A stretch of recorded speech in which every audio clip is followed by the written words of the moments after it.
bonsoir à vous tous. Merci d'être là aussi, autant les conseillers, conseillères que les gestionnaires, les gens aussi dans la salle. Ou bonjour aussi, selon vous à la maison, au moment où vous allez visionner la séance du Conseil en ce 18 novembre 2024.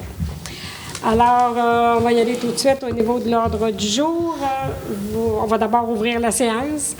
Alors, je vais prendre une proposition pour l'ouverture de la séance. Luc Daigle.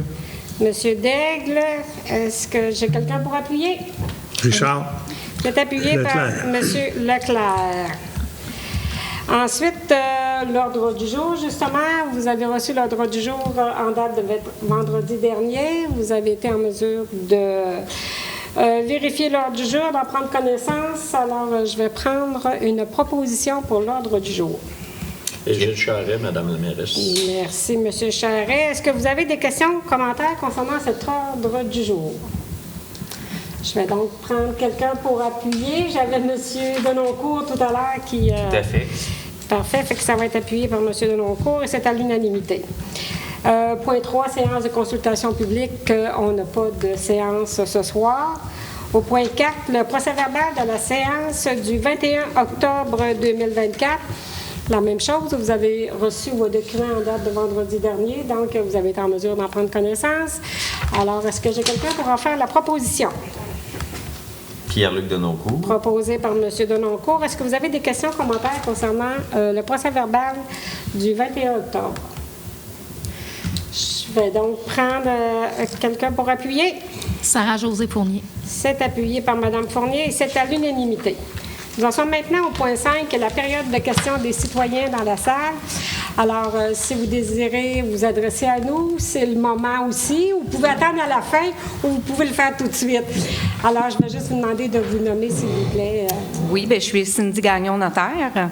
Donc, je viens à vous pour les travaux de construction qu'il y a eu sur mon bâtiment qui étaient dérogatoires. J'avais fait une demande au conseil. Ça a été refusé dans un premier temps. J'ai demandé une révision et je voulais savoir qu'est-ce qu'il en était pour la suite là, de la deuxième demande que je vous avais livrée. Je sais qu'il y avait eu une séance extraordinaire là, ou une table de travail là, par rapport à la situation. Bonsoir, Mme Gagnon. Merci de vous présenter ici aussi. Bon, vous savez, votre demande a été étudiée parce que ça fait partie dans les PIR. Donc, votre demande a été étudiée au niveau du comité consultatif d'urbanisme. Les gens ont un pouvoir de recommandation au niveau du conseil municipal. Alors, la recommandation était de ne pas accepter les modifications, c'était d'accepter le plan initial, de la façon qui avait été déposé et accepté. Quand on a eu la séance du conseil le mois dernier, c'est que ça a été au vote quand même, selon la recommandation qui nous avait été faite par le CCU. C'est allé au vote, donc il y a un conseiller qui, de toute façon, c'est public aussi, là, vous avez sûrement vu, un conseiller qui disait d'aller avec tel que vous avez fait la demande, sauf que c'est un seul qui a voté pour cette modification-là, alors que les autres ont voté plutôt pour, selon la recommandation du CCU. Donc, étant donné que c'était allé au vote, c'était la recommandation du CCU. Donc, si vous désirez faire des modifications, c'est qu'il faudrait présenter une nouvelle demande au niveau du CCU. OK. C'est tout simplement comme ça qu'on peut faire, là, parce qu'étant donné que ça a déjà été passé et tout, fait que ça serait de refaire une demande auprès du CCU. OK. Je vous remercie beaucoup. Merci beaucoup, Mme Gagnon. Alors, on n'a pas d'autres citoyens, donc on va poursuivre au point 6, administration générale et gestion financière. 6.1, qui est la liste de comptes au 31 octobre 2024, ça va être pour approbation. Et je vais demander, s'il vous plaît, à M. Viel de nous faire la présentation des comptes au 31 octobre. Oui, alors bonsoir à tous. Donc, en date du 31 octobre 2024, nous avons des chèques émis pour un montant de 21 373,42 $, des paiements par faute de transfert bancaire pour un montant de 354 047,48 $, des prélèvements au montant de 476 500,42 $, des payes au montant de 216 826,12 $, des frais bancaires pour 335 $, ainsi que d'autres frais bancaires pour 158,42 $. Nous avons un versement en capital et intérêt sur le financement numéro 8 pour un montant de 387 546,50 $. Versement en capital et intérêt sur le financement numéro 16 pour un montant de 6 495,43 $. Nous avons eu un ajustement sur le forfait de TELUS pour un montant négatif de 12,5 $ et des comptes à payer pour un montant de 1 260 045,53 $ pour un grand total de 2 723 316,27 $. Merci, M. Viel. Alors, vous avez aussi toutes les dépenses qui sont toutes énumérées aussi qui vous ont été déposées. Mais, M. Denoncourt, vous êtes passé la semaine dernière, c'est bien ça, pour vérifier tous ces comptes-là. Est-ce que c'était correct? Oui, donc je propose, dans le fond, d'accepter la liste des comptes au 31 octobre. Pour 2 723 316,27 $. Exact. Merci, M. Denoncourt. Est-ce que vous avez des questions, commentaires concernant la liste de comptes qui a été déposée sur vos tablettes? Non? Est-ce que j'ai quelqu'un pour appuyer? Richard Leclerc. C'est appuyé par M. Leclerc et c'est à l'unanimité. 6.3, maintenant, 6.2, qui est l'état comparatif en date du 30 septembre 2024 et les états prévisionnels au 31 décembre 2024. Ça va être pour un dépôt. Je vais demander, s'il vous plaît, à M. Viel de nous présenter en quoi ça consiste. Oui, en fait, c'est qu'à chaque année, en vertu de l'article 105.4 de la loi sur les cités et villes, le trésorier doit procéder au dépôt des états comparatifs lors de la dernière séance ordinaire du Conseil tenue au moins 4 semaines avant la séance où le budget de l'exercice financier suivant doit être adopté. Donc, les deux états comparatifs qui vous sont déposés sont un comparatif des 30 septembre 2023 au 30 septembre 2024, ainsi qu'un état comparatif du budget 2024 avec le 31 décembre 2024 au réel, dans le prévision. Donc, voilà, c'est ce qui vous est déposé aujourd'hui. Parfait. Merci, M. Viel. Alors, c'est un dépôt, on n'a pas à prendre de proposition. Maintenant, le 6.3, qui est la déclaration des intérêts pécuniaires des élus. Ça aussi, ça va être un dépôt. Mais je vais demander, s'il vous plaît, à Mme Lévesque, est-ce que tout est conforme? Oui, effectivement. Donc, l'article 358 de la loi sur les élections et référendums dans les municipalités prévoit que les membres du Conseil doivent déposer une déclaration de leurs intérêts pécuniaires chaque année dans les 60 jours de l'anniversaire de la proclamation de leur élection. Donc, je confirme avoir reçu chacune des déclarations qui seront transmises au ministère des Affaires municipales ultérieurement. Parfait. Merci, Mme Lévesque. 6.4, le système est un petit peu lent aujourd'hui. Fait que ça se peut que ça soit un petit peu plus long. 6.4, qui est l'entente avec Diffusion Mordicus Incorporée pour autorisation des versements pour l'année 2025. Cette fois-ci, M. Viel, s'il vous plaît. Oui, donc en vertu de l'entente signée avec Diffusion Mordicus Incorporée, la Ville d'Amqui doit procéder au versement des subventions suivantes pour l'année 2025. Donc, dans le cadre du paiement des frais d'utilisation du Centre de services scolaires des Monts-et-Marais pour la salle, un montant de 18 446,86 $. Au niveau du coût de la permanence à Diffusion Mordicus, on parle de 73 787,42 $. Et pour le fonds spécial pour le renouvellement de l'entretien des équipements, 5 000 $. Un grand total de 97 234,28 $. Donc, considérant qu'il fait partie de la mission de la Ville d'Amqui de favoriser le développement des activités culturelles offertes à sa population, considérant que la Ville d'Amqui reconnaît Diffusion Mordicus comme étant l'organisme officiel de diffusion culturelle dans la région, considérant l'entente numéro 1 et son addenda numéro 1, ainsi que l'entente numéro 2 et son addenda numéro 1 intervenue entre la Ville d'Amqui et Diffusion Mordicus, il vous est recommandé d'accorder une subvention pour le fonctionnement de Diffusion Mordicus en 3 versements prévus au cours de l'année 2025, totalisant une somme de 97 234,28 $. Merci, M. Viel. Alors, est-ce que j'ai quelqu'un qui veut en faire la proposition? Pierre-Luc Denoncourt. C'est proposé par M. Denoncourt. Est-ce que vous avez des questions, des commentaires? Alors, on quand même remercie Diffusion Mordicus avec Michel Coutu à la tête aussi et le conseil d'administration qui présente quand même de très, très, très bons spectacles ici à Amqui, qui bénéficient d'ailleurs aussi à tous les gens de la Matapédia et de l'extérieur. Parce qu'on a toujours des bons commentaires, même quand on voit les artistes par la suite, sont toujours heureux de venir à Amqui. Alors, ceci étant dit, est-ce que j'ai quelqu'un pour appuyer? Hélène Guilbeault. C'est appuyé par Mme Guilbeault et c'est à l'unanimité. 6.5. L'Office municipal d'habitation d'Amqui, les prévisions budgétaires 2024 révisées au 30 octobre 2024 par les habitations à loyer modique. Ça va être pour approbation. Et je vais demander à M. Viel à nouveau, s'il vous plaît. Donc, considérant que par la résolution 2024-01-12, la Ville d'Amqui a approuvé les prévisions budgétaires de l'Office municipal d'habitation d'Amqui pour l'année 2024. Considérant que par la résolution 2024-05-165, la Ville d'Amqui a approuvé les prévisions budgétaires révisées de l'Office municipal d'habitation d'Amqui pour l'année 2024. Considérant que par la résolution 2024-09-356, la Ville d'Amqui a approuvé les prévisions budgétaires révisées de l'Office municipal d'habitation d'Amqui pour l'année 2024.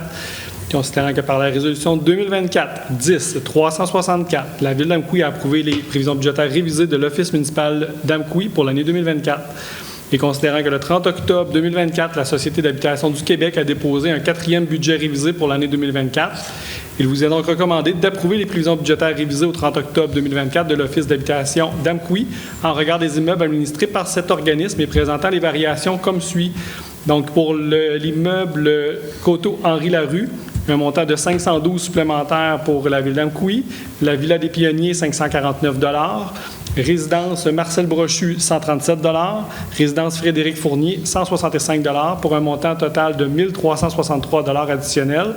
Et globalement, c'est un budget ajusté au montant de 17 616 $. Merci, M. Viel. Alors, est-ce que quelqu'un veut en faire la proposition? Hélène Guilbeault. C'est proposé par Mme Guilbeault. Est-ce que vous avez des questions, commentaires? Ça va. Est-ce que j'ai quelqu'un pour appuyer? Richard Leclerc. C'est appuyé par M. Leclerc et c'est à l'unanimité. Le 6.6 maintenant, qui est le règlement numéro 972-24, relatif à la délégation de certains pouvoirs, au contrôle et au suivi budgétaire, à la gestion de la dette et à l'excédent de fonctionnement non affecté. Ça va être pour adoption. Et je vais demander, s'il vous plaît, à M. Leclerc de nous présenter le sujet. Oui. Recommandation. Considérant qu'en vertu du 2e alinéa de l'article 477 de la loi sur les cités et villes, le Conseil doit adopter un règlement en matière de contrôle et de suivi budgétaire.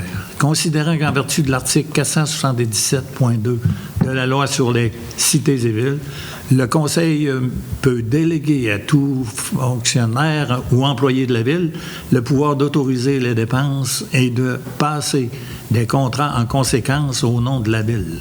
Considérant que la Ville souhaite réviser et alléger ces processus administratifs tout en assurant la mise en place de contrôles adéquats, considérant qu'un avis de motion a été donné et qu'un projet du présent règlement a été déposé à la séance du 21 octobre 2024. En conséquence, je propose que le règlement numéro 972-24 relatif à la délégation de certains pouvoirs au contrôle et au suivi budgétaire, à la gestion de la dette et à l'excédent de fonctionnement non affecté est et soit adopté. Merci, M. Leclerc. Est-ce que vous avez des questions, commentaires? Je vais prendre quelqu'un pour appuyer. Sarah-Josée Fournier. C'est appuyé par Mme Fournier et c'est à l'unanimité. 6.7 maintenant, qui est le règlement numéro 973-24 relatif à la régie interne des séances du Conseil municipal de la Ville d'Amqui. Ça va être pour adoption ici aussi. Et je vais demander à M. Charest, s'il vous plaît, de nous présenter le sujet. Recommandation, projet de résolution. Considérant que l'article 331 de la loi sur les cités et villes, RLRQ, chapitre C-19, permet au Conseil d'adopter des règlements pour régler la conduite des débats du Conseil et pour le maintien du bon ordre et de la bienséance pendant les séances. Considérant que la Ville d'Amqui désire agir afin de maintenir l'ordre et le décorum lors des séances du Conseil municipal, considérant qu'il est opportun que le Conseil adopte un règlement à cet effet, considérant qu'un avis de motion a été régulièrement donné lors de la séance du 21 octobre 2024 et qu'un projet de règlement a été déposé lors de cette même séance. En conséquence, je propose que le règlement numéro 973-24 relatif à la régie interne des séances du Conseil municipal de la Ville d'Amqui est et soit adopté. Merci, M. Charest. Est-ce que vous avez des questions, des commentaires? OK. Qui désire appuyer? Luc Daigle. C'est appuyé par M. Daigle et c'est à l'unanimité.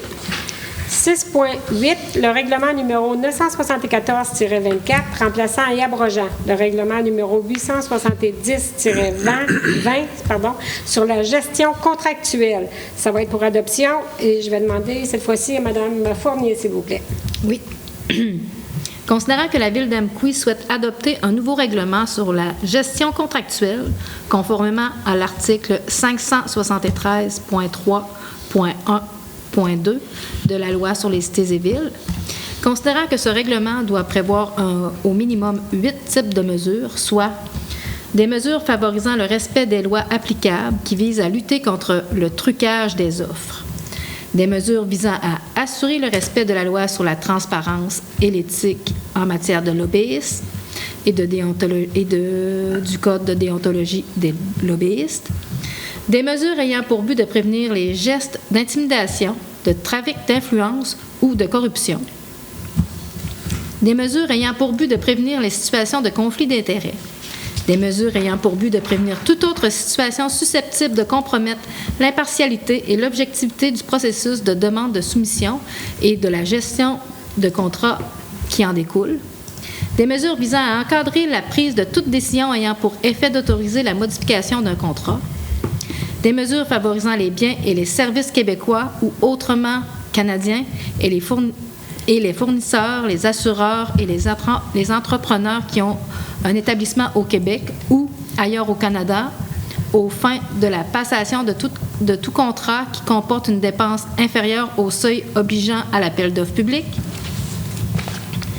des mesures pour favoriser la rotation des éventuels co-contractants à l'égard des contrats qui comportent une dépense de 25 000 ou plus, mais inférieure au seuil obligeant à l'appel d'offres publiques pouvant être passé de gré à gré en vertu du présent règlement ou étant visé par une mesure favorisant les biens ou les services québécois ou autrement canadiens et les fournisseurs, les assureurs et les entrepreneurs qui ont un établissement au Québec ou ailleurs au Canada. Considérant que ce règlement peut aussi prévoir les règles de passation des contrats qui comportent une dépense d'au moins 25 000, mais inférieure au seuil obligeant à l'appel d'offres public, pouvant varier selon les catégories de contrats déterminées. Considérant qu'un avis de motion a été régulièrement donné lors de la séance tenue le 21 octobre 2024 et qu'un projet de règlement a été déposé lors de cette même séance, en conséquence, je propose que le règlement numéro 974-24, remplaçant et abrogeant le règlement numéro 870-20 sur la gestion contractuelle ait et soit adopté. Merci, Mme Fournier. Alors, est-ce que vous avez questions, commentaires?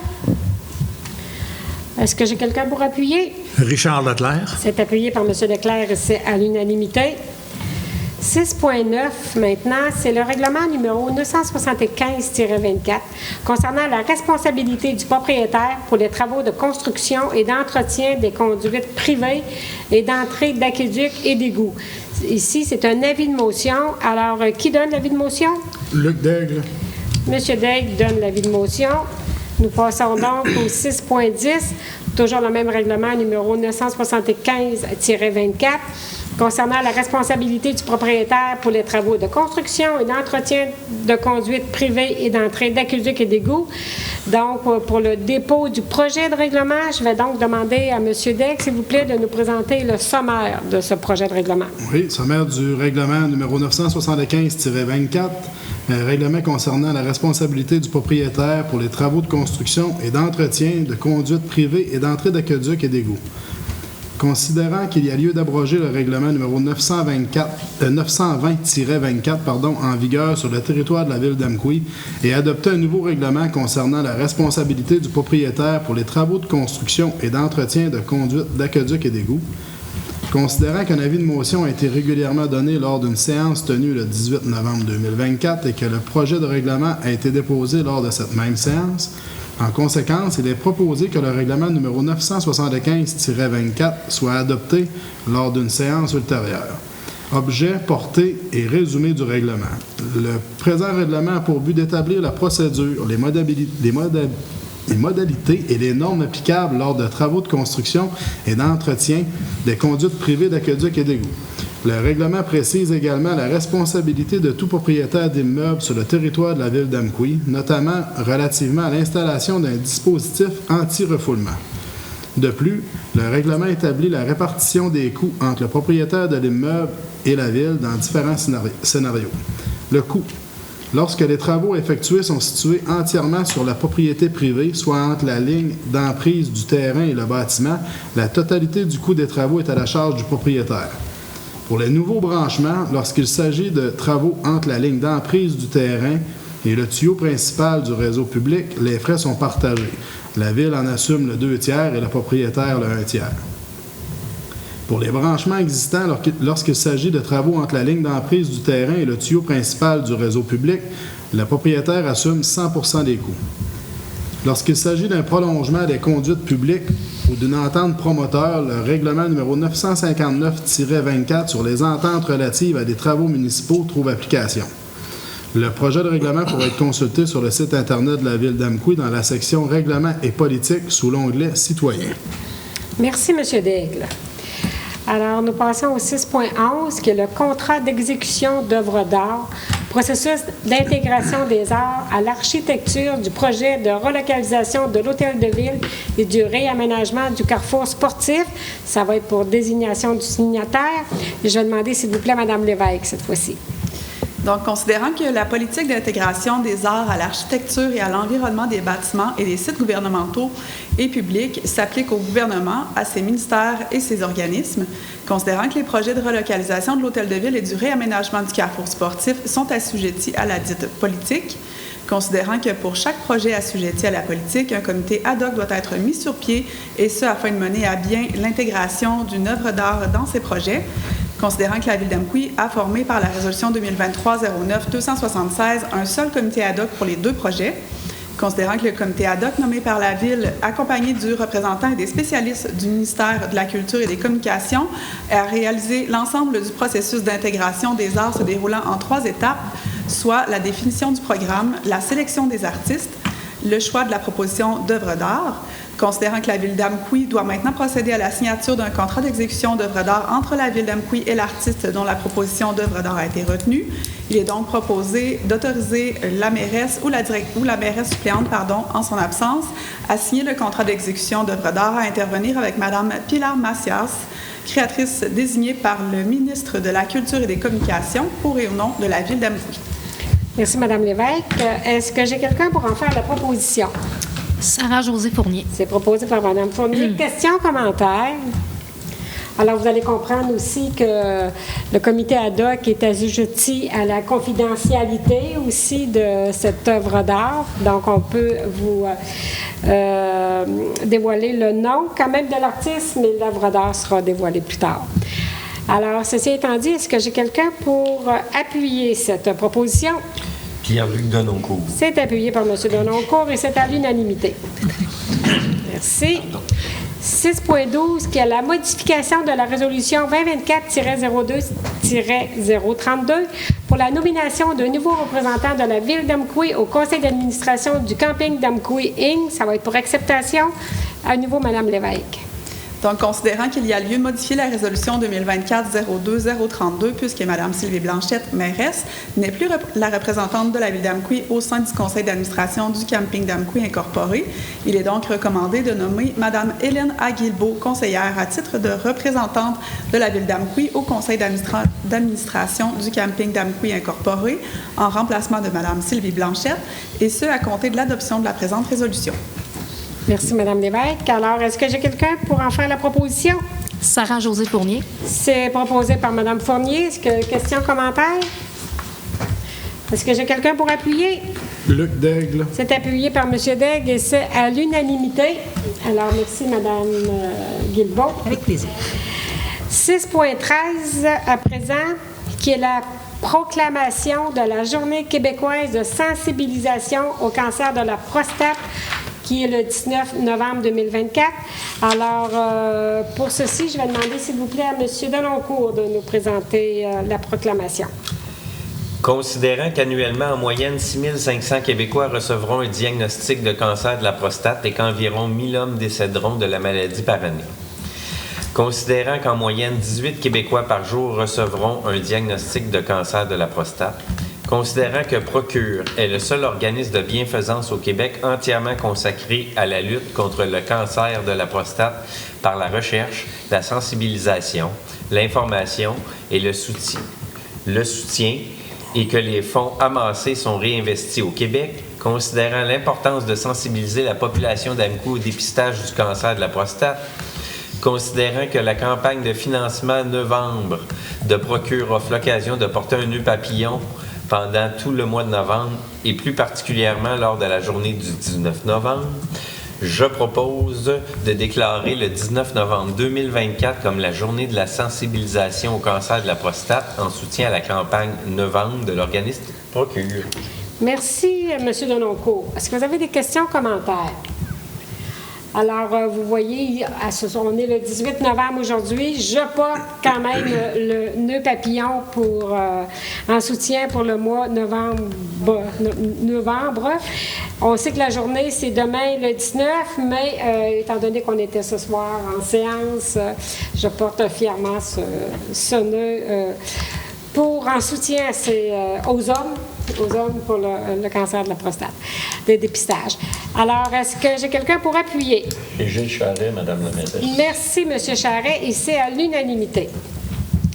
Nous passons maintenant au 6.14, qui est la proclamation de la grande semaine des tout-petits du 18 au 24 novembre 2024. Cette fois-ci, je vais demander à Mme Guilbeault, s'il vous plaît. Considérant que 2 centres de la petite enfance et plusieurs services de garde en milieu familial sont en opération à Amqui, considérant que plusieurs organisations à Amqui sont directement en lien avec les tout-petits de 0-5 ans, considérant la présence de 2 écoles primaires à Amqui, soit l'école Caron et l'école Sainte-Ursule, considérant que la bibliothèque Madeleine-Gagnon possède des collections de livres pour les tout-petits, considérant que la ville d'Amqui a hissé le drapeau dans la grande semaine des tout-petits au centre-ville devant la gare d'Amqui, en conséquence, je propose de proclamer la semaine du 18 au 24 novembre 2024 comme étant la grande semaine des tout-petits. Merci, Mme Guilbeault. Est-ce que vous avez des questions, commentaires? Je tiens juste à aviser que nous portons également le petit oriflamme là, pour cette belle semaine. Donc, voilà. Cette semaine que nous sommes vraiment la semaine du 18 au 24. Et moi, je me permettrais quand même de vous donner quelques petites informations qui m'ont été transmises par notre directeur communication, loisirs et sport, Charles-Antoine Gontier, qui m'a transmis ça cet après-midi. Puis je trouvais ça très intéressant, qu'on disait qu'au Bas-Saint-Laurent, qu'il y a un enfant sur 4 à l'âge de 5 ans qui est vulnérable dans au moins une sphère de son développement. Et 5 ans, on parle de 5 actions qui favorisent le développement de votre enfant. Donc, on a connecté en bougeant avec lui à l'extérieur, l'inclure dans vos activités quotidiennes, souligner ses bons comportements au quotidien, connecter avec lui à l'heure du dodo, chanter la petite comptine. Vous connaissez ça, Mme Guilbeault? Oui. Et aussi lui offrir un monde imaginaire. Celle-là, je la trouve tellement belle aussi. Il n'y a rien de plus beau qu'avec un enfant, de tout créer dans notre tête. Puis je pense que c'est ce qui fait que plus tard aussi, les enfants créent tellement de belles choses, qui ont une belle créativité. Alors, ceci étant dit, est-ce que j'ai quelqu'un? Alors, bonne semaine, grande semaine pour les tout-petits. On vous souhaite vraiment une belle semaine. Profitez-en. Même si, quand vous allez visionner cette séance du conseil, que la semaine est terminée, c'est pas grave. Allez quand même vers les enfants. Amenez-les jouer dehors. Alors, est-ce que j'ai quelqu'un pour appuyer? Luc Daigle. C'est appuyé par M. Daigle. Merci à vous tous. Le 6.15, qui est la proclamation de la Journée internationale des bénévoles, qui sera le 5 décembre 2024. Alors, je vais demander cette fois-ci à M. Charret, s'il vous plaît, de nous faire cette proclamation. Recommandation, projet de résolution. Considérant que plus de 2,3 millions de bénévoles s'impliquent quotidiennement au Québec, considérant que la Ville d'Amqui reconnaît l'impact immédiat de cette implication bénévole, considérant que l'implication de ces bénévoles a un fort impact sur le dynamisme de notre milieu de vie, considérant que l'implication de ces bénévoles contribue à assurer un filet social et humain pour des personnes vulnérables vivant sur notre territoire, considérant que l'Organisation des Nations Unies a déclaré en 1985 que la journée du 5 décembre devenait la journée internationale des bénévoles. En conséquence, je propose de proclamer la journée du 5 décembre 2024 comme étant la journée internationale des bénévoles. Merci, M. Charret. Est-ce qu'il y a des questions ou commentaires? Moi, je pense qu'on n'attendra pas le 5 décembre pour dire merci à tous nos bénévoles qui grâce à eux, à elles, font en sorte qu'on peut tenir des activités, qu'il y a des choses qui se passent dans notre belle ville. Donc, aujourd'hui même, on vous dit merci à vous tous, les bénévoles. C'est grâce à vous qu'on peut réussir de belles choses.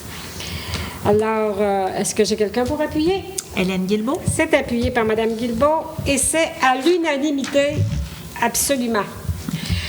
Le point 7.1, qui est le rapport des ressources humaines pour la période du 16 octobre au 11 novembre 2024. Monsieur Viel, s'il vous plaît. Oui, donc pour vous informer, en fait, que nous avons procédé à l'attribution du poste de journalier col bleu classe 3 d'une durée de 26 semaines à M. Zachary Côté. Également, nous avons procédé à l'embauche de M. Julien Théberge à titre de journalier en remplacement temporaire et nous avons procédé à l'accueil d'un stagiaire pour la période d'octobre à juin prochain. Merci, M. Viel. Alors ici, c'est un dépôt. Nous passons à 7.2, qui est la modification de la politique de prévention et de prise en charge des situations de harcèlement, de violence et d'incivilité au travail. Ça va être pour adoption. Cette fois-ci, je demande, s'il vous plaît, à nouveau à M. Viel. Oui, donc il vous est recommandé d'adopter la politique de prévention et de prise en charge des situations de harcèlement, de violence et d'incivilité au travail avec les modifications apportées. Merci. Alors, est-ce que j'ai quelqu'un pour en faire la proposition? Richard Leclerc. C'est proposé par M. Leclerc. Questions, commentaires? Alors, j'invite tout simplement aussi les gens, les citoyens qui voudraient prendre connaissance de cette politique. Bien, celle-ci se retrouve sur le site Internet de la Ville d'Amqui sur l'onglet politique.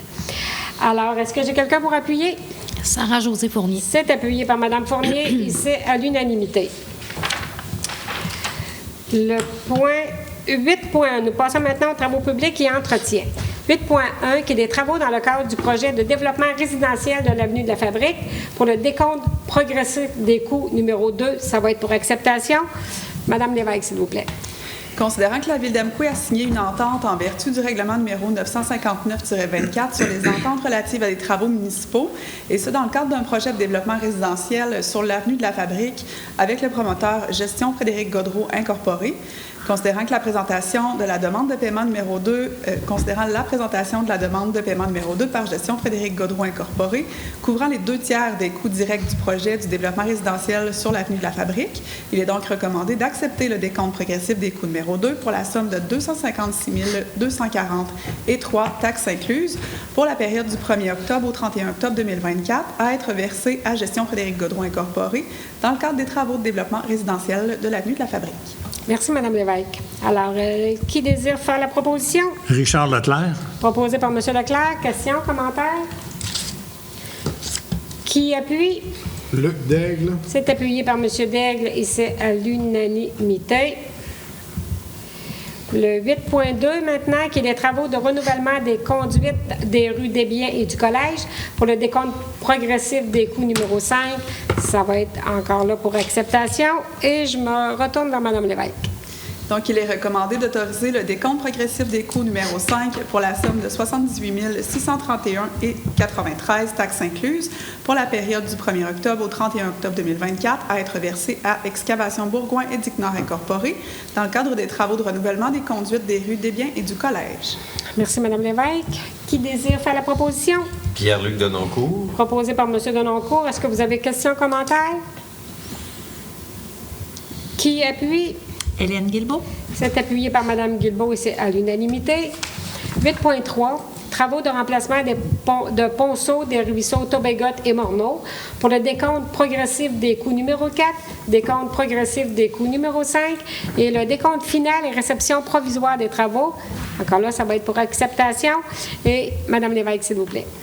Considérant la présentation des décomptes progressifs des coûts numéro 4 et numéro 5 prévoyant le paiement des montants respectivement de 73 234 et 84 et 3 113 et 53 taxes incluses, considérant la présentation du décompte final des travaux prévoyant la libération de la retenue de garantie des travaux de 5 au montant de 37 144 et 98 taxes incluses, considérant que dans le cadre de ce projet, la hauteur trop basse des fils des utilités publiques remarquée à la suite des travaux empêche pour l'instant la pose des glissières de sécurité, soit les items numéros 55 et 56 du contrat, considérant qu'une retenue temporaire des items numéros 55 et 56 relative au dispositif de retenue et au dispositif d'extrémité sans déviation au montant de 81 372 et 4 taxes incluses sera effectuée.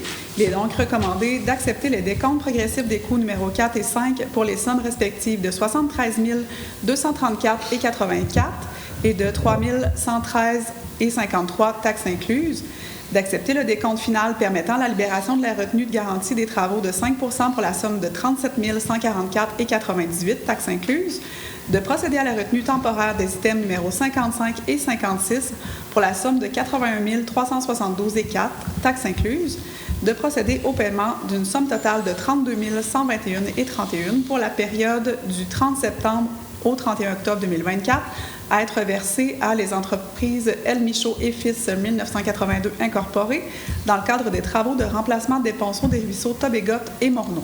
Merci, Mme Lévesque. Alors, est-ce que j'ai quelqu'un pour en faire la proposition? Luc Daigle. Proposé par M. Daigle. Questions, commentaires? Qui appuie? Sarah-Josée Fournier. C'est appuyé par Mme Fournier. C'est à l'unanimité. 8.4 maintenant, qui est les travaux de reconstruction et resurfaçage de la route de l'Anse-Saint-Jean dans le cadre du programme d'aide à la voirie locale. Ça va être pour acceptation. Mme Lévesque, s'il vous plaît. Considérant que la Ville d'Amqui a pris connaissance et s'engage à respecter les modalités d'application des volets RIRL et AIRRL du programme d'aide à la voirie locale concernant son dossier de réfection et de resurfaçage de la route de l'Anse-Saint-Jean, considérant que seuls les travaux réalisés après la date figurant sur la lettre d'annonce sont admissibles à une aide financière, considérant que les travaux ont été réalisés le 2 août 2021, du 2 août 2021 au 22 octobre 2024, considérant que la Ville d'Amqui transmettra au ministère des Transports et de la Mobilité durable les pièces justificatives suivantes, soit le formulaire de reddition de compte disponible sur le site Web du ministère, les factures, les décomptes progressifs et tout autre document attestant les sommes dépensées, la présente résolution municipale attestant la fin des travaux, un avis de conformité, un certificat de réception provisoire ou définitive des travaux émis par un ingénieur.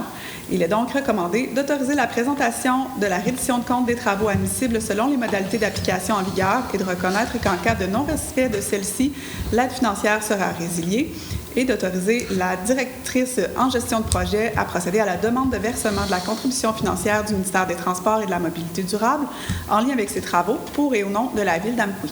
Merci. Alors, qui désire en faire la proposition? Égide Charret, Madame la mairesse. Merci, M. Charret. Alors, on est heureux d'en faire enfin de pouvoir déposer ça du 2021-2024, donc après 3 ans, mais nous avons aussi une très belle route, il faut le dire. Alors, qui désire appuyer? Hélène Guilbeault. C'est appuyé par Mme Guilbeault et c'est à l'unanimité. Nous sommes maintenant au point 9, urbanisme, gestion du territoire et environnement. Donc, 9.1, qui est la demande de dérogation mineure pour le lot 3 164 787 du cadastre du Québec et situé au 8 rue Castonguay. Alors, je vais demander, s'il vous plaît, à Mme Fournier de nous présenter le sujet. Oui.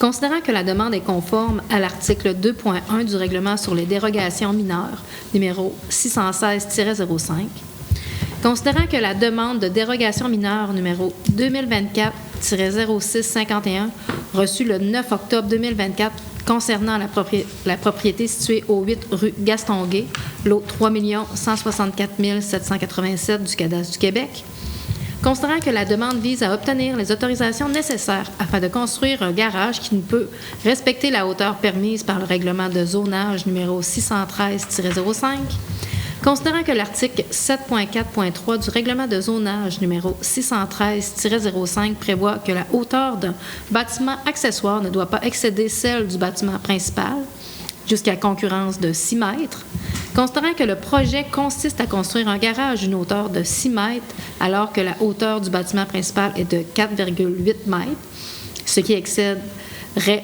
de 1,2 mètres, considérant que le comité consultatif d'urbanisme a émis une recommandation favorable le 22 octobre 2024. En conséquence, je propose d'accepter la construction d'un garage d'une hauteur de 6 mètres. Merci, Mme Fournier. Alors, ici, il s'agit d'une dérogation mineure. Tout simplement mentionner que nous n'avons pas personne dans la salle qui désire s'adresser à nous concernant celle-ci. Nous n'avons rien reçu par écrit non plus. Alors, est-ce que ici, vous avez des questions, commentaires? Alors, est-ce que j'ai quelqu'un pour appuyer cette demande de dérogation mineure? Égide Charret, Madame la mairesse. C'est appuyé par M. Charret et c'est à l'unanimité. 9.2, qui est la demande d'exemption de cases de stationnement pour le lot 3 165 655 du cadastre du Québec, situé au 170 à 174 boulevard Saint-Benoît-Ouest. Cette fois-ci, je vais demander à M. Daigle, s'il vous plaît.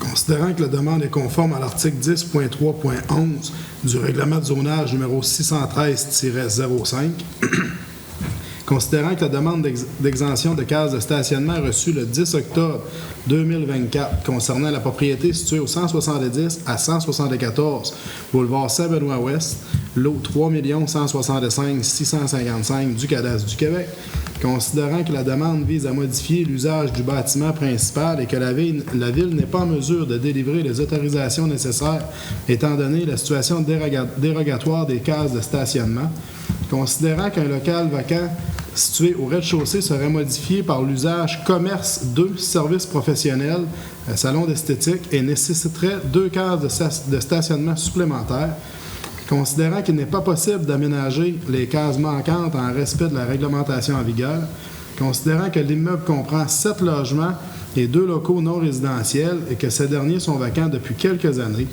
considérant que le propriétaire accepte de verser une contribution annuelle dans le fonds de stationnement de la municipalité, soit un montant de 30 $ par case de stationnement hors rue requise qui ne sera pas aménagé, donc un montant annuel total de 60 $ pour les cases de stationnement manquantes, considérant que le comité consultatif d'urbanisme a émis une recommandation favorable le 22 octobre 2024, je propose donc d'autoriser l'exemption d'obligation de fournir et de maintenir 2 cases de stationnement pour la propriété située au 170 à 174 boulevard Saint-Benoît-Ouest. Merci, M. Daigle. Est-ce que vous avez questions, commentaires? Qui désire appuyer? Richard Leclerc. C'est appuyé par M. Leclerc et c'est à l'unanimité. 9.3, le projet assujetti au règlement sur les PIIA numéro 617-05 pour le lot 3 165 655 du cadastre du Québec, situé au 170 à 174 boulevard Saint-Benoît-Ouest. S'il vous plaît, M. Deloncourt.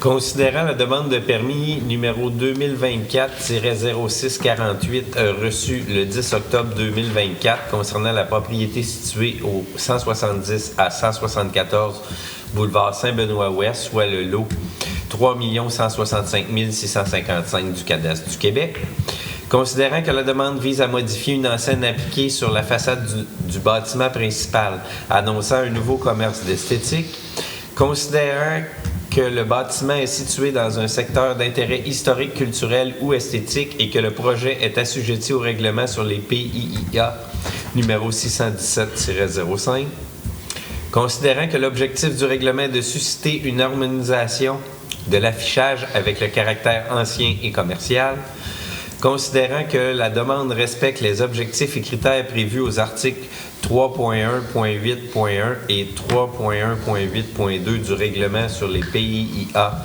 numéro 617-05, considérant que le comité consultatif d'urbanisme a émis une recommandation favorable le 22 octobre 2024 à la condition que la structure existante n'étant pas utilisée soit retirée du mur et ce conformément à l'article 12.6 du règlement de zonage numéro 613-05. Je propose d'accepter la modification de l'enseigne appliquée sur la façade du bâtiment principal et de retirer du mur la structure existante n'étant pas utilisée, et ce, conformément à l'article 12.6 du règlement de zonage numéro 613-05. Merci, M. Deloncourt. Questions, commentaires? Est-ce que j'ai quelqu'un pour appuyer cette proposition? Hélène Guilbeault. C'est appuyé par Mme Guilbeault et c'est à l'unanimité. Nous passons maintenant au point 10, communication, loisirs et sport. 10.1, nous avons le réseau des communautés bleues pour adoption du cadre communautaire sur l'eau et modification de la résolution 2013-474. Je vais demander, s'il vous plaît, à Mme Guilbeault de nous présenter.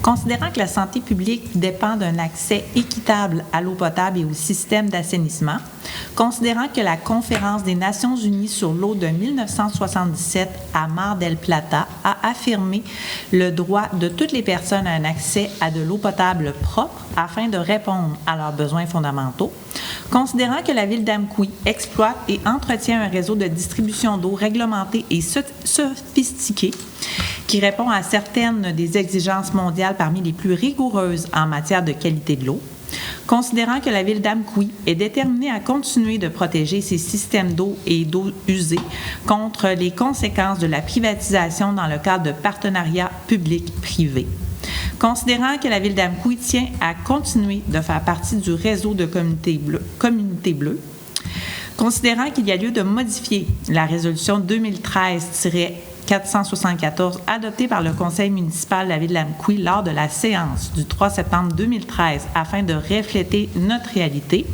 Ainsi, je propose de modifier le dernier paragraphe de la résolution 2013-474 comme suit. Que la ville d'Amqui adopte le cadre communautaire sur l'eau visant la reconnaissance de l'eau comme un droit de la personne et qu'elle fasse la promotion d'une infrastructure de l'eau financée, détenue et exploitée par le secteur public, que la ville d'Amqui ne vende pas d'eau dans ses établissements et lors des événements publics dirigés par celle-ci. Merci, Mme Guilbeault. Alors, est-ce que vous avez questions, commentaires? Sinon, je vais prendre quelqu'un pour appuyer. Et Gilles Charret, Mme la mairesse. Merci, M. Charret. Et c'est à l'unanimité. 10.2. Le dépôt d'une demande d'aide financière au programme Le Canada en fête, donc pour autorisation et désignation des signataires. S'il vous plaît, M. Vielle. Considérant que la ville d'Amqui souhaite déposer une demande d'aide financière au programme Le Canada en fête afin d'offrir une programmation culturelle et sportive diversifiée à ses citoyens dans le cadre de la Fête du Canada. Considérant que la ville d'Amqui a pour mission de créer un milieu de vie stimulant et dynamique, considérant que l'aide financière demandée servira à bonifier les activités de la programmation de la Fête du Canada 2025 de la ville d'Amqui, il vous est donc recommandé d'autoriser le directeur adjoint Loisirs et Sports à présenter une demande d'aide financière au programme Le Canada en fête relativement à la Fête du Canada 2025 et d'autoriser le directeur général ou le directeur adjoint Loisirs et Sports à signer tous les documents relatifs à la demande d'aide financière pour et au nom de la ville d'Amqui. Merci, M. Vielle. Alors, est-ce que j'ai quelqu'un pour faire la proposition? Luc Daigle. C'est proposé par M. Daigle. Questions, commentaires? Alors, on se prépare déjà pour l'été 2025. Alors, qui désire appuyer? Sarah-Josée Fournier. C'est appuyé par Mme Fournier et c'est à l'unanimité. 10.3, qui est la demande du Centre d'éducation des adultes de la Vallée au Fonds Région et Ruralité de la MRC de la Matapédia. C'est pour l'appui de la part de la ville d'Amqui. À nouveau, M. Vielle. Considérant que la ville d'Amqui souhaite soutenir les organismes ayant des projets sur son territoire, considérant que le Centre d'éducation des adultes de la Vallée souhaite faire l'acquisition et l'installation d'une serre hydroponique Viréo, considérant que le projet de serre hydroponique encouragera les participants à s'engager dans des pratiques écologiques et à contribuer activement à la préservation de notre environnement. Considérant que l'octroi de ce financement serait un investissement judicieux ayant des retombées positives tant pour les participants que pour la communauté dans son ensemble. Considérant que le Centre d'éducation des adultes de la Vallée joue un rôle essentiel dans notre communauté en fournissant des opportunités éducatives novatrices qui favorisent le développement des compétences de nos citoyens. Considérant que la Ville d'Amqui est engagée dans la promotion de l'éducation, de la santé et du développement durable, il vous est donc recommandé d'appuyer le Centre d'éducation des adultes de la Vallée dans le cadre du dépôt d'une demande d'aide financière au Fonds Région et Ruralité de la MRC de la Matapédia afin de soutenir le projet d'acquisition et d'installation d'une serre hydroponique Viréo. Merci, M. Viel. Alors, qui désire en faire la proposition? Hélène Guilbeault. C'est proposé par Mme Guilbeault. Est-ce que j'ai des questions, commentaires? Qui appuie? Sarah-Josée Fournier. C'est appuyé par Mme Fournier et c'est à l'unanimité. Le 10.4, qui est la demande de la Véloroute des Jardins de la Matapédia au Fonds Région Ruralité de la MRC de la Matapédia. Donc, encore là, un appui de la Ville d'Amqui. Monsieur Viel, s'il vous plaît. Considérant que la Ville d'Amqui souhaite soutenir les organismes ayant des projets sur son territoire, considérant que la Véloroute des Jardins de la Matapédia souhaite présenter une demande d'aide financière auprès de la MRC de la Matapédia dans le cadre du Fonds Région et Ruralité, considérant que le projet permettrait la réalisation d'un projet d'aménagement d'une piste cyclable à Amqui entre le camping et le secteur aux 80. Considérant que la Ville d'Amqui est engagée dans la promotion du développement durable des saines habitudes de vie et du transport actif, il vous est donc recommandé d'appuyer la Véloroute des Jardins de la Matapédia dans le cadre du dépôt d'une demande d'aide financière au Fonds Région et Ruralité de la MRC de la Matapédia afin de soutenir le projet d'aménagement d'une piste cyclable à Amqui entre le camping et le secteur du chemin aux 80. Merci, M. Viel. Alors, qui désire en faire la proposition? Pierre-Luc Denoncourt. C'est proposé par M. Denoncourt. Questions, commentaires? Qui appuie? Hélène Guilbeault. C'est appuyé par Mme Guilbeault et c'est à l'unanimité. 11 maintenant, demande de dons et commandites. 11.1, nous avons la liste des dons au 6 novembre 2024. Ça va être pour approbation. Oui. Pardon, Madame la mairesse, je voudrais déclarer un conflit d'intérêts concernant une demande faite par les grands amis de la Vallée, étant sur le conseil d'administration et aussi sur le comité des dons de la Ville d'Amqui. Je me suis retiré, en fait, là, pendant les délibérations sur cette demande. Parfait, merci, M. Denoncourt, c'est bien noté. Alors, je vais demander à M. Leclerc, s'il vous plaît, de nous présenter la liste de dons. Oui. Recommandation. Je propose d'approuver les dons suivants. Club de patinage de vitesse Optimiste de la Vallée. Campagne de financement annuel, un don de 1 000 $. Les Grands Amis de la Vallée, Noël du Bonheur, le 15 décembre 2024, 750 $. Moisson Vallée de la Matapédia, distribution de paniers de Noël les 9, 10, 16 et 17 décembre 2024, 1 000 $. Merci, M. Leclerc. Alors, est-ce que vous avez des questions, commentaires? Je vais prendre un appui, s'il vous plaît. Hélène Guilbeault. C'est appuyé par Mme Guilbeault et c'est à l'unanimité. 12 affaires nouvelles, nous n'avons aucun sujet. 13, période de questions des citoyens. Alors, ça a été fait au début. Donc, nous en sommes rendus à 14, la levée de notre séance pour ce soir. Alors, je vais prendre une proposition pour la levée de la séance. Égide Charret, Madame la mairesse. Merci, M. Charret. Questions, commentaires? Est-ce que j'ai quelqu'un pour appuyer? Pierre-Luc Denoncourt. C'est appuyé par M. Denoncourt et c'est à l'unanimité. Alors, nous en sommes quand même après cette séance. Est-ce qu'il y a des gens qui aimeraient s'adresser aux gens qui sont à la maison? Est-ce que vous avez un petit... Je vais commander par Mme... Commencer, pas commander, mais commencer par Mme Guilbeault. Oui, tout à fait. Mais dans le fond, c'est pour préparer les gens à la période des fêtes. Hein. On a beaucoup de cadeaux peut-être à préparer. N'oubliez pas de penser à vos marchands locaux dans la région. On peut trouver vraiment de tout pour gâter nos proches. Donc, n'hésitez pas à consommer local. C'est très important là, pour notre région. Donc, voilà, mon petit commentaire et pour ouvrir les fêtes de cette année. Oui, merci, Mme Guilbeault. Il y a d'ailleurs aussi la MRC qui a relancé cette année sa boîte cadeau qu'on peut commander et que ce sont tous des produits quand même matapédiens qu'il y a dans ces boîtes-là. Tout à fait. Madame Fournier, est-ce que ça va pour vous? Oui. M. Denoncourt? Moi aussi, je vais passer mon tour ce soir. Ça va, parfait. M. Charret? Oui, j'ai remarqué qu'il y avait plusieurs citoyens dans la ville d'Amqui qui avaient commencé à préparer des petites lumières, des petites choses pour Noël. Là. Fait que c'est très beau. Fait que j'encourage les gens à faire des belles choses pour la période des fêtes. C'est beau quand on voit des rues complètement Faites bien allumiéré. Allumiéré, c'est ça. Merci. Mais- Merci beaucoup, Madame la ministre. Merci à vous, M. Charret. M. Leclerc? Toujours dans la lignée de la fête de Noël là, qui approche à grands pas. Moi, j'aurais eu un souhait à faire quand même. Là. Moi, je souhaite de la neige. Pour les amateurs de sport d'hiver, le ski, les Val d'Irène ont besoin. C'est un souhait que je fais, mais je veux pas en avoir beaucoup. Dans les montagnes, dans différentes pistes où c'est possible, pour qu'ils puissent en faire. À satisfaire. Pas satisfaire. Oui, c'est ça. Et puis, il y a aussi, écoute, dans les dons, là, nous autres, on a fait des dons, là, Noël du bonheur et puis distribution des paniers de Noël. Là. Alors, pensons à nous. Alors, c'est sûr que là, ça va être la course folle dans les magasins.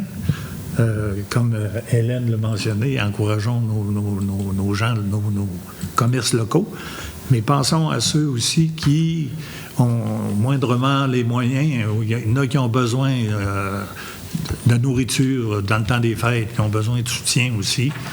Alors, pensons à tous ceux qui ont besoin là, de toutes sortes de choses. Alors, c'est mon message pour là, maintenant. Là. Merci, M. Leclerc. Alors, vous, M. Daigle? Oui, justement, le 5 décembre, c'est la journée des bénévoles. J'étais pas là à la dernière séance, mais il y a eu une belle activité qui a eu lieu à Amqui, ici dans le parc à côté de l'Hôtel de Ville, samedi le 26 octobre. Et c'est un bel exemple de bénévolat. Je ne veux pas nommer de nom, mais oui, il y a un comité qui a popé l'idée, qui a décollé l'idée, mais ils ont fait des téléphones pour joindre d'autres gens. Donc, ça a fait vraiment à la dernière minute. Quand même, ils n'ont pas eu grand temps, mais ils étaient inquiets de leur succès, mais ils ont eu vraiment beaucoup de gens. Ça va se répéter certainement, mais félicitations à tous ces gens-là qui ont travaillé vraiment ensemble à mettre ça en place. Souvent, les gens, ils nous comparent à d'autres villages et d'autres villes aux alentours qui disent pourquoi que ailleurs, pas ailleurs? Là, on a un exemple qu'à Amqui, ici, on est capable d'avoir des bénévoles qui mettent quelque chose de beau en place. Puis, félicitations à tous ces gens-là. Franchement, là, ils ont eu énormément de réunions, énormément d'échanges, puis ça a donné quelque chose de très apprécié. Souvent, les gens félicitent la ville d'Amqui. Bravo la ville d'Amqui, mais là, c'est bravo aux bénévoles. La ville d'Amqui est venue prêter main forte, mais vraiment, là, ça a pris naissance d'un comité de bénévoles. Merci, M. Daigle aussi. Puis merci aussi aux gens qui se sont déplacés puis qui ont participé à l'événement. C'est ça qui en a fait un succès vraiment, je dirais presque inattendu, parce que ça a vraiment été... les bonbons se sont donnés largement. Fait que merci aux gens qui sont venus.